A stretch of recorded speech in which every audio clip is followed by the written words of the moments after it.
ñu ngi sant yàlla bu baax a baax yàlla mi nga xam ne moo ñu moom mooy suñ buur mooy suñ boroom ci moom yàlla leen jóge te ci moom lañoo dellu bim ñu bindee def ci ñun bugga boo xam ne dafa mel ni ñoo moom àdduna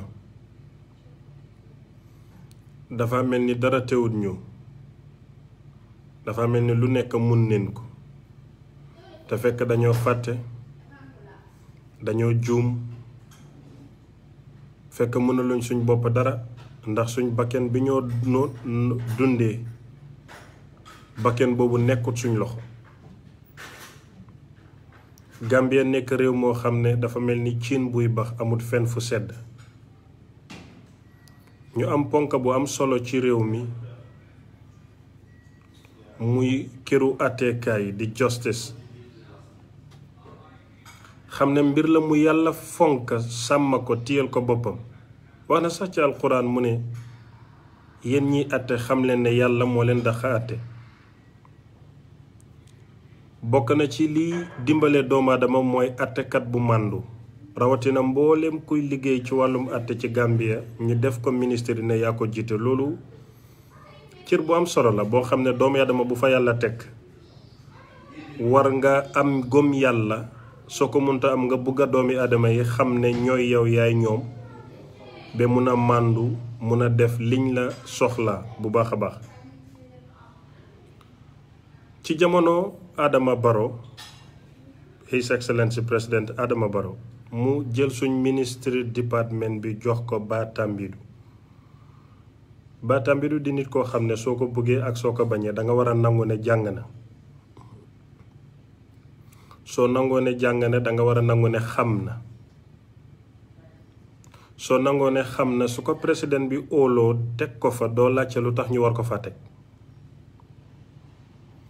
xam ngeen ne waajur bu nekk dina jur doomam tuddee ko tur rayal ko xar yóbbu ko daara yóbbu ko school mu jàngi te doom ji du doon doom ju baax moo tax dafa am saaga boo xam ne dañ ko war a seetaat danga toog rek ñu ne la doomi xaraam déedéet du noonu doomi xaraam mooy yaayam ak baayam niñ ko juree dafa xaraam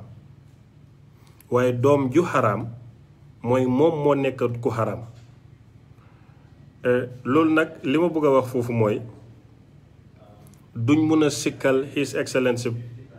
Adama Barrow ci lu tax mu appoint Batambidu ndax jàng na xam na te doomi réew mi la wax dëgg yàlla li ñoo laajte nag mooy biñ ko fale ndax moom mi nekk Minister of Justice mu ngi doon waxee justice di doxee justice di doxalee justice these are the questions we are concerned about comme ay doomi réew mi su loolu paasee ndax moom dundal na justice bi because ñetti façon palteef ñoo am three type of appointee ñoo am ki nga xam ne danga ko appoint mu delloo justice system bi ginnaaw ki nga xam ne danga ko appoint yóbbuwut ko ci kanam delloowut ko ginnaaw waaye téye na ko téye bu rafet ki nga xam ne danga ko appoint mu yóbbu ko ci kanam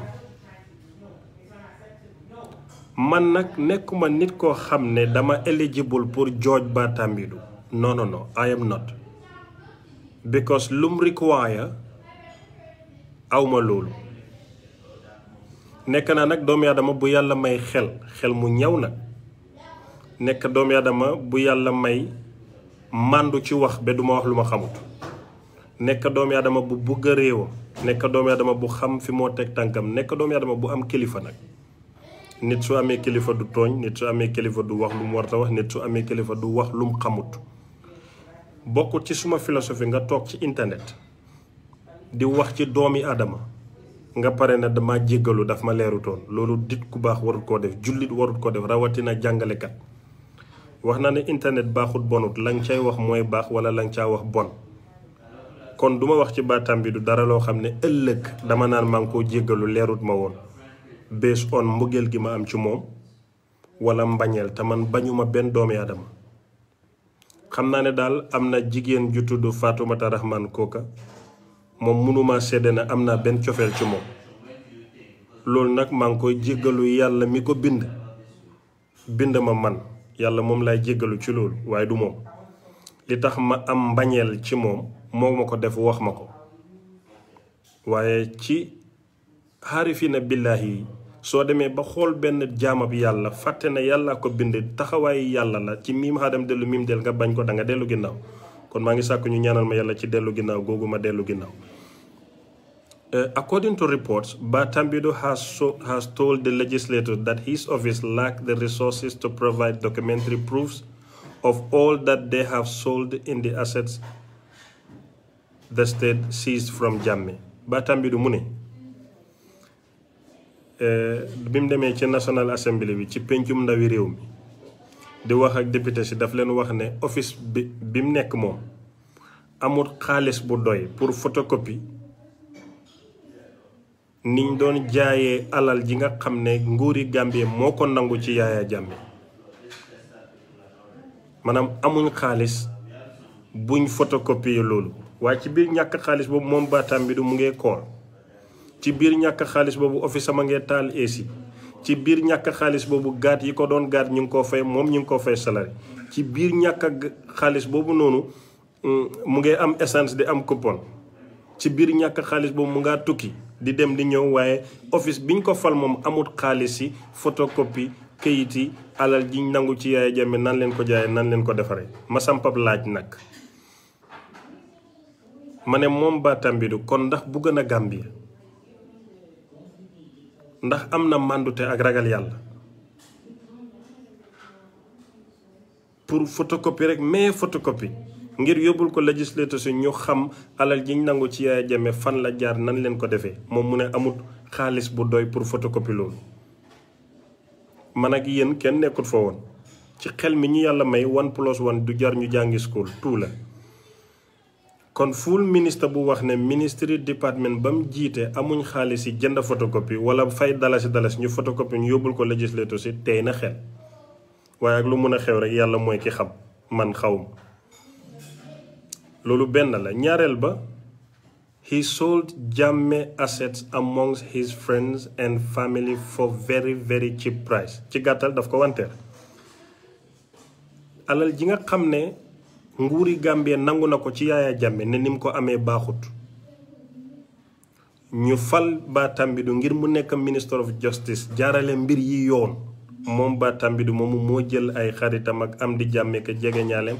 jaay leen alali Yaya Jammeh gi lu doon jar téeméer mu jaayee ko benn ma buggal laajte nag ndax loolu justice la not to Yaya Jammeh but to the Gambia ndax loolu jaar na yoon man xawma ci dara. Third, he has never won a single case in our courts as Minister of Justice for 3 years that he has occupied that office. Batambidu moom mi nga xam ne moom leen dénk yoon Minister of Justice ministre de la justice bu Gambie musta dem tribunal gagné saa yu Gambie amee problème ak nit ñu dem court rek Gambie ñàkk kon yàgg naa gàcceel Gambie yàgg naa daane suñ flag bi ana problème yi Yakumba Jayte ak yeneen yu ñu waxut ci kaw kon Gambie musta win case bi fa Batambidu nekkee ba tey ma sampal laaj nag ndax daf doon doxal yoon ba yoon daane ko wala dafa wàcce yoon doxal li ko neex yoon daan ko ban moo ci am man xawma. Fourth, he hired his brother to take on the NIA 9 cases. Rakkam wala magam ku mbokkal ndey ak baay la jëlee seen kër ne keesi waa NIA yi juróom-ñeneenti nit yi ñu jàppoon yow taxawel loolu koppar gi di jógee ci Batambidu di dem ci Mr Tambidu again maanaam dërëm bi la génnut gaal gi maanaam lu ñuy wax népotisme ñu fal la nga fal sa rakka loolu Batambidu def na ko digg bëccëg Ndar Kàmb ñu di ko gis. Fifth, he freed the Jongulas. Jongulas yi mooy mbootaay bi nga xam ne ñoo takkoo woon di jàpp doomi Gambie yi ak ñu dul doomi Gambie maanaam di rey doomi Adama dóor la ba nga dee xoj la ba nga dee rendi la dóor la fetal ñooy Jongulas yi ñoom leen tuddee noonu ñañ ca jàppoon Batambidu daf leen bàyyi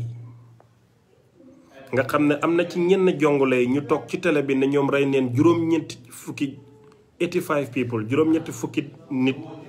ak juróom am ñu rey ñeent fukki nit ak juróom Bah Tambadou daf leen bàyyi moom mi ñu dénk yoon ci réewu Gambia bi mu amee ay Gambien yu rey more than 40 people daf leen free ñu dem. ma bugg a xam nag xëj na su ma ñàkk a jàng ndax school drop out la mun na ma xiir ci xaw ma ne yooni Gambia mën nga rey lu ëpp fukki nit ñu bàyyi la nga doxi sa soxla loolu su ma jàng eggul foofu. te même moom Bah Tambadou moo jàpp Yankuba Touré mi nga xam ne constitution yi Gambie daf ko may immunity duñ ko tëj kaso mu jàpp ko tëj ko ci kaso gi ñu ngi ko fa sànni ba tey lan la Yankuba Touré def dafa dem tiyaaraat si ñu ne ko waxal mu ne waxuma dama am immunity boo xam ne sartaay réew mi moo ma ko jox ñu ne ko yow dangaa tëdd kaso jong la yu taxaw ak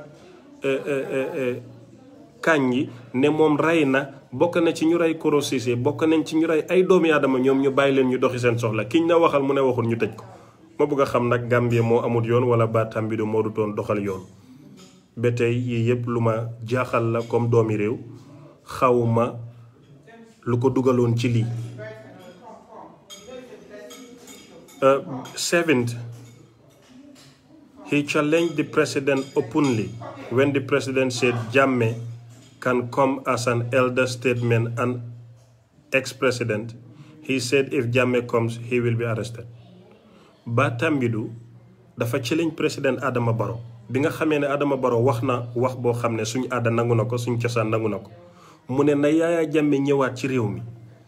ban Yaya Jammeh bi nga xam ne ñenn ci askan bi den ne dafa bon ñenn ci askan bi ne dafa baax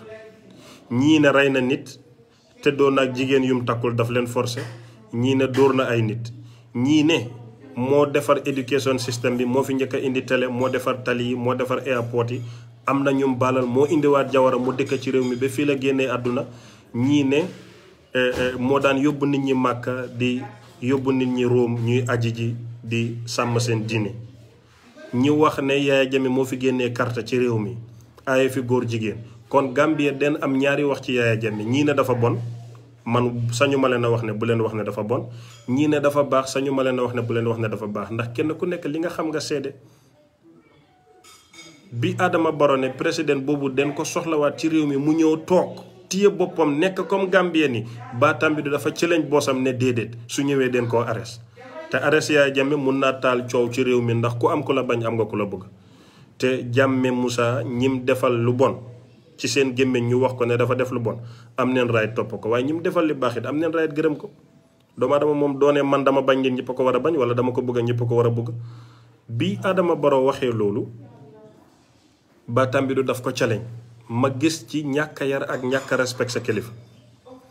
ma gis itam ñàkk a doxal justice ndax sa kilifa su waxee loolu am na noo war a waxee ak man waaye daggasante ak moom ci penc mi mooy wan nit ñi ne xamul dara man maa xam dara ci suma gis-gis man. The 8th, he made a premature press release in the allegation of one Gambian bi nga xamee ne ki ñoo wax Melvin Robertson Roberts ñaari jigéen jug ne daf ma sàkku jigéen ñi demuñ police jigéen ñi fayluñ Bah Tambadou organise press release press conference ne appoint na ay police ngir ñu gëstu mbiri Melvin Robertson Roberts ñu xam lan la def ñu indil ko ko loolu kenn mësul koo gis ci àdduna ma eew rek bind Facebook ne Melvin daf ma réeb rek ma ne police dem leen ngeen seetal ma lu Melvin def ma laajte xanaa li Melvin doon aku doon Christian moo tax ñu def ko loolu parce que amut fi nijaay amut fi baay amut fi yaay ndax ku xam aku danga koy xam ci mën a jàng noppi màndu téye boppam ndax lu Melvin bokkut UDP wala APRC wala ci Barrow moo tax ñu def ko loolu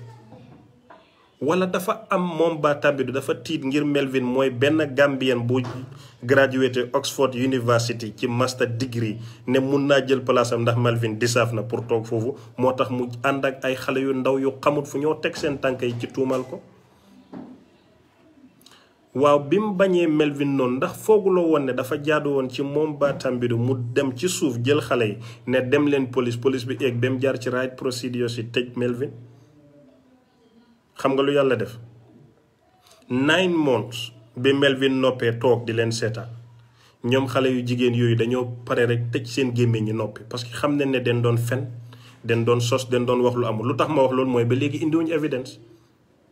bi Melvin commencé di wane seen ay texte ba pare des na ay vidéo des na ay photo des na ay audio yoo xam ne su génnoon dëkk bi toj ñoomi neen ñu waxtaan ne neen ko tëral ci suuf.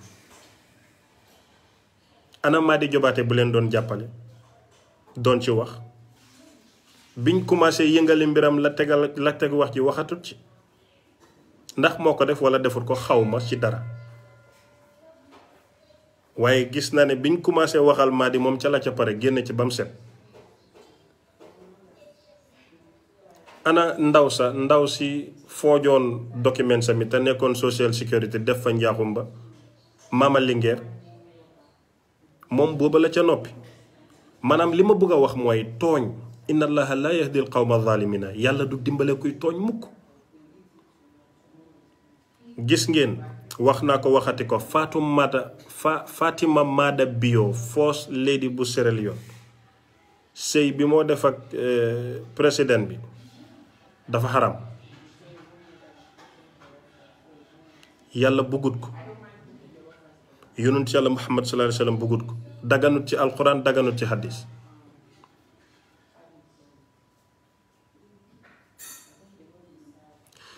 gis nga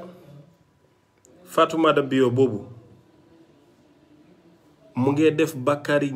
lëmm ñëpp toog di ko seetaan di ko célébrer di ko yuuxu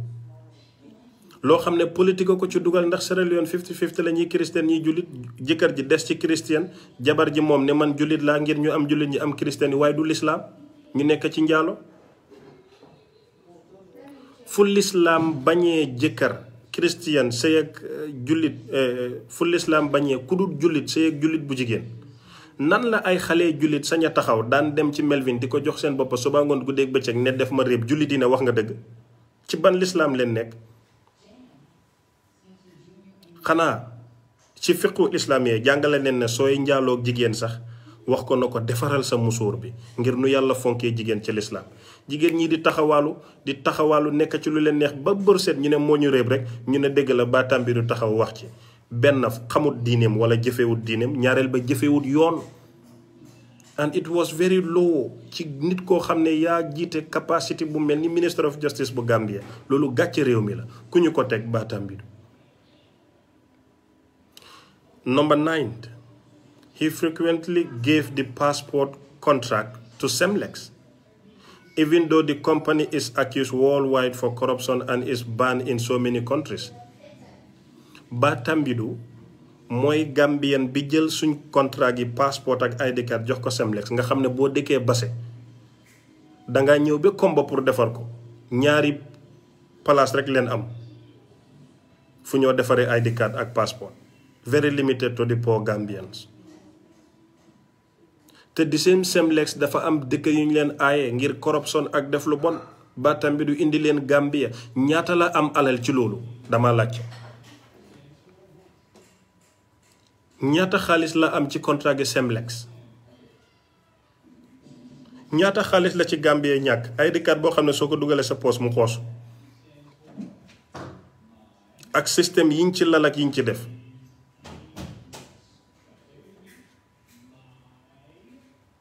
Number 10, he demonstrated unethical behavior by securing diplomatic passport for all his family members, knowing fully well that this is wrong, and as the chief legal advisor, he should know this. Baatam bi fii la toog jox yaayam diplomatic passport yaayam ban njëriñ la amal réew mi maag yaayam ay em ci réew mi ay Gambien leen neen em ci Gambien. Diplomatic passport dafa am ñu ko moom. dafa am looy doon ci réew mi waaye doon yaayu baatam bi du taxut la nga eligible pour diplomatic passport ba koy dimbale yaayam sax amala diplomatic passport ci koo xam ne yow leen dénk yoon yow leen dénk réew mi. su yaayam amee right am diplomatic passport su ma yaay am na right am diplomatic passport cause ñun ñëpp Gambien le moom li ko may right bi mooy lim nekk ci position bi yaayam ban position la occupé ci réew mi. lu mooy kuréen bi nga xam ne jaaykati puus-puus yi jaaykati ebe yi jaaykati càkkri yi jaaykati mango yi ñun ñëpp ñoo dajale di ko fay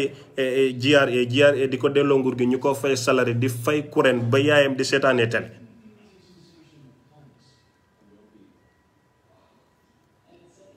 kuñ dénk yoon nga war a doxal yoon jàng ba am xam-xam su ma startini vidéo wax naa ne baatam bi du jàng ne nga bëgg ko nga bañ ko nga jël diplomatique passeport di ko jox sa ay rakk yi nga xam ne dañoo dimbale sa yaay nga ne suñ demee Màkka ñu dimbale ko pour maire bi mag la neen apply comme du doomi Gambie ni di apply ñun dañoo fayal suñ yaay ñuy dem Màkka ak suñ bàyyi ñoo dee fay suñ xaalis yaakaaruñ ko ci passeport yi nguur gi. That's very wrong. léegi nag nit koo xam ne yow jàng nga ba place bi ñu la fal you deserve it ñu fal la fa nga def 9 blunders yi ma wax nii te déggan for naa ci weewu bëy ñu ne dafa dem suba leen ko waroon a dax moom mu resign ma gom ne nit ñu mel nii suñ nekkee ci système bi suñ indiwaatoon Jawara ci bàmmeelam yàlla na ko yàlla yërëm indi Yaya Jammeh Guinée équatoriale indi Barrow ñun ñu def leen ñuy ñetti président ñu am ñu mel ni Batambidu réew mi du dem. yàgg naa ko wax ñaari ministre ñooy sonal Barrow ci nguur gi kenn ki Batambidu la resign na maa ngi koy ñaanal yàlla. As a Muslim I cannot celebrate when my Muslim brother lost his job no I cannot. But as a Muslim I can celebrate li nga xam ne gëm naa ne nekkul di dem yoon ci suma réew yàlla génne ko fa mën naa cee sant yàlla dama sant yàlla ci ni nga xam ne kiñ faloon minister of justice yàqute la doon wax ak def génn na tey ci suñ justice system ñu ngi ñaan yàlla ñu indil ñu ko baax koo xam ne su ñëwee dina xam ne yoon du kumba am ndey du kumba amut ndey yoon pour réew mi la ak niti réew mi yal nañu yàlla indil justice system ministry boo xam ne justice minister boo xam ne in our justice system su ñëwee dina interpret constitution bi doxal yoon du indi nepotism du indi tribalism du indi ego du indi maa mun maa def may nangam may diw waaye ñu ngi ñaan président Adama Barrow wala sax ñu ñaanal ko yàlla yal na ko yàlla jubbanti ba ku mu war a appointé nga doon ku baax ci réew mi ndax moom kenn mënul dara ci réew mi moom Adama Barrow su amut ñu baax ñu ko war du dem. Messi is the best player ever to live on this world because dafa am Xavi Iniesta Busquets am Pep Guardiola ci ginnaawam. Cristiano Ronaldo is the best player ever to live this earth because dafa am Tevez dafa am Rooney dafa am Giggs dafa am Sir Alex Ferguson ci ginnaawam. dafa am Modric dafa am Kroos dafa am Benzema ci ginnaawam dafa am Zidane bu toog di ko wax lu mu war a def. Pelé is the greatest player because dafa amoon Garrincha dafa amoon Gervinho dafa amoon ñooñu ñëpp ci booram. Yonent Yàlla Muhammad sallallahu alayhi wa sallam mooy nit ki gën ci history of human being ngir dafa am Ababacar dafa am Omar dafa am Ousmane dafa am Aliou. kon pour Adama Barrow doon président bi Gambia yaakaar ci moom faaw mu am ñu baax ñu ko wër maa ngi koy ñaanal yàlla yàlla na ko yàlla seppil képp ku baaxul. yàlla sampal ko ñëpp ñuy wax moom Adama Barrow su baaxut ci réew mi yàlla na ko fi yàlla génnee indi ku gën ci réew mi ñun individual ñorut ñu Gambia moo ñu ñor. ñu ngi sant yàlla as Gambians ne ki nga xam ne lu ko neex la doon def suñ système bi lu ko neex la doon wax ci suñ système bi yàlla mi mun génnee na ko fi may ñaax nag mboolem ministres yoo xam ne ñu ngi ci justice bi wala fu dul justice ñu ngi ci nguur gi neen xam ne bés dina ñëw ñu dem ni Batambi du demee. maa ngi ñaan Gambien nag neen put Batambidu accountable comme ni nga xam ne Gambien yaa ngi wax ne Yaya Jammeh ñëw justice Batambidu du kenn ku mooy kenn ci Gambien si dafa jiite woon place wàcc na sañ leen koo laaj nan la ko jiite woon su baaxee ñu tàcc ko su bonee lum disaaf ñu teg ko ngir ñu jàng ci. Islam mooy diine jàmm dafay dog loxoy sàcc ngir bañ sàcc. Islam mooy diine jàmm soo amee jabar bàyyi ko fa dem njaallo ji dañ lay jàmm ba nga dee. Islam mooy diine jàmm boo reyee ko defu dara den lay rey kon yoon den ko war di doxal ngir nit ñi mun a jaar ci yoon pour dëkk bi mun a dem dara tardelul Gambie lu mooy corruption népotisme ak yeneen yu mel noonu. kon yàlla nañu yàlla defal jàmm defal Batambidu jàmm defal ay mbokkam jàmm defal ay xaritam jàmm yàlla na yàlla dimbale ñu yóbbu Gambie ci kanam maa ngi leen di moytandikuloo tooñ mbiri Melvin Roberts bi jigéen ña ca nekkoon am neen gàcce waxoon naa leen ko duma wax lu ma xamut nee naa leen gàcce ak xajang ci baatam bi du mi leen doon uuf ne su Melvin ñëwee daneen ko jàpp daneen ko nangam tey wàcc na palaasam. jigéen ñi seen audio yeeg seen vidéo yeeg seen message yi su génnee seen mbokkay rus kon neen bàyyi tooñ neen bàyyi sosal nit neen bàyyi wax ci nit lu ñu war ta wax suñ ko defee rek dana baax ndax Melvin kenn la ci jaamab yàlla yi rek moom it bu tooñee lu ko war a dal dal kon tooñ baaxut sos baaxut tuumal baaxut fen baaxut jaay doole baaxut moom baatam bi du tey ndax sañ naa wax dara ci mbiri Melvin ne su ñëwee Gambie dina ko jàpp ndax sañ naa defati press release di assign ay police pour ñu investigate góor goo xam ne yaa ko fekki woon këram ubbil ko sa taat mu katt la ba mu neex ndax sañ na ko tey sañu ko. kon jigéen ñi li tax ma wax ñoo ubbi seen taat ñu katt leen jigéen ñi ñu ne den leen katt Melvin ne katt na waaye nag réebut kon si seen wax man laa ko teg waaye fekkewu ma xaw ma li ma xam te di ko wax di ko waxaat mooy Yaya Jammeh réebut tuufa. wasalaamaaleykum wa rahmatullahi wa barakaatu.